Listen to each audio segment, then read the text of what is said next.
नमस्कार, मी सौ निर्मला आपशिंगेकर आज आपणास रताळ्याचे थालीपीठ करत आहे. साबुदाणा घेणे, हिरवी मिरची घेणे, एक रताळा घेतला आहे आणि चवीपुरतं मीठ घेणे. तुम्ही कोथिंबीर घालू शकता, परत जिरे घालू शकता. तुम्हाला उपवासाला चालत असेल तर तुम्ही घेऊ शकता. वरून साल काढून घेणे. अशा टाईपमध्ये तुम्ही साल काढणे. कच्चंही घालू शकता, वाफवून घालू शकता. अगदी झटपट होणारी रेसिपी आहे. उपवासाला एकदम चविष्ट होते. दह्यासोबत खाऊ शकता तुम्ही. नुसतं जरी खाल्लं तरी खूप चविष्ट होतात. आता आपलं असं साल काढून घेणे. अगदी पांढरं शुभ्र दिसतं साल काढल्यामुळे.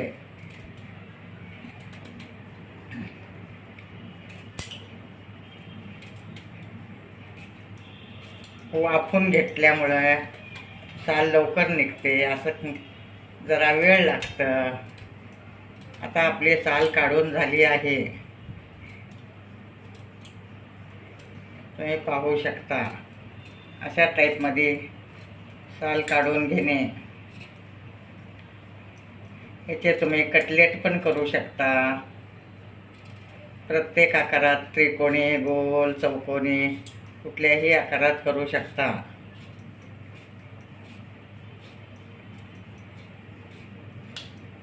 आता आपली साल काढून झाली आहे. आता आपण खिसून घेणे.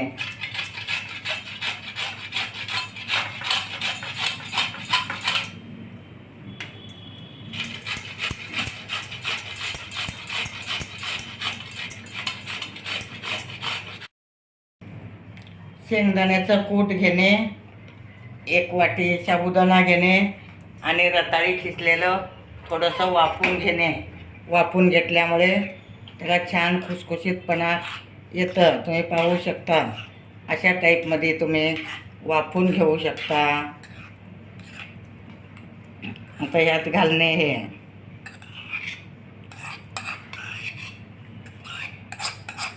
कच्चंही घालू शकता तुम्ही. वाफवून घेतल्यामुळे जास्त खुसखुशीत होतात.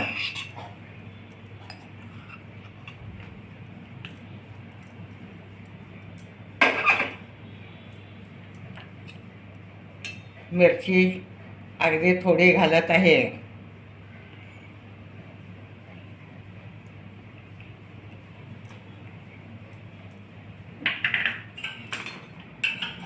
थोडं मीठ घालणे चवीपुरतं.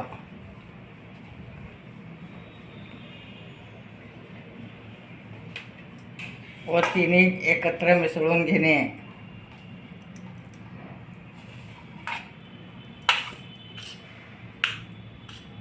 अशा प्रकारे तुम्ही सगळं एकत्र मिसळून घेणे.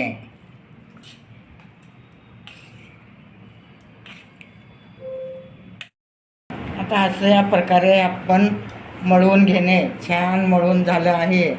वरून कोथिंबीर घातली आहे. घट्ट होजेपर्यंत मळून घेणे. तुमचं जर सारण पातळ पडलं तर थोडं साबुदाण्याचं पीठ घालून मळू शकता. अगदी किंवा भिजवलेला साबुदाणा घालू शकता. आता आपलं छान मळून झालं आहे. रुमाल पाण्यात भिजवून घेणे.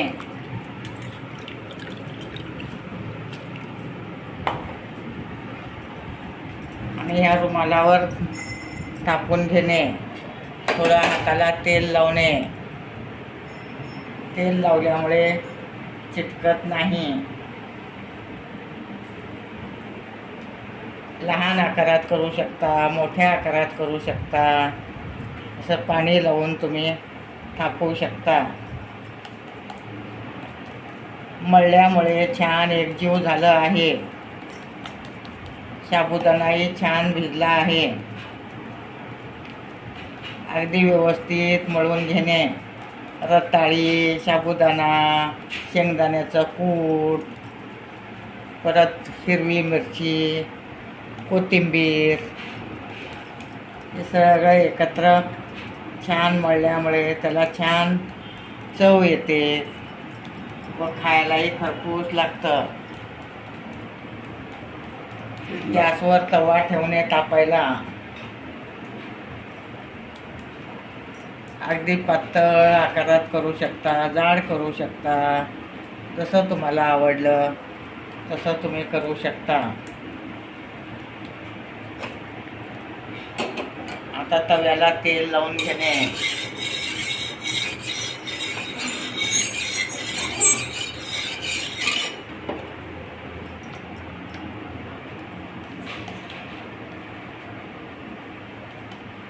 हे उपवासाचे थालीपीठ झटपट होणारे आहेत.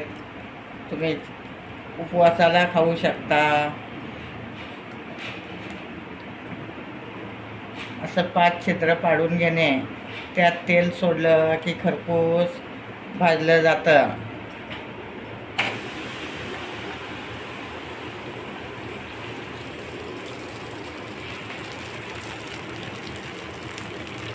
आता मी मध्ये तेल सोडत आहे.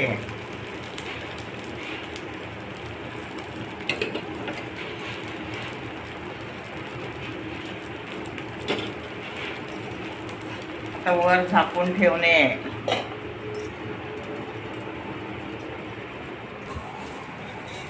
आता आपली खालची बाजू शेकून झाली आहे.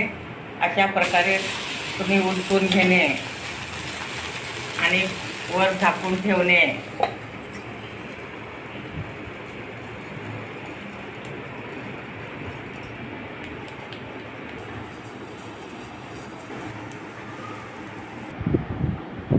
आता आपले रताळ्याचे पराठे तयार आहेत. गरमागरम दह्यासोबत खाऊ शकता, शेंगदाण्याच्या चटणीसोबत खाऊ शकता.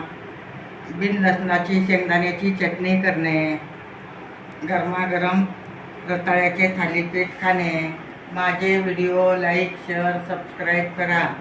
गरमागरम रताळ्याचे थालीपीठ खावा.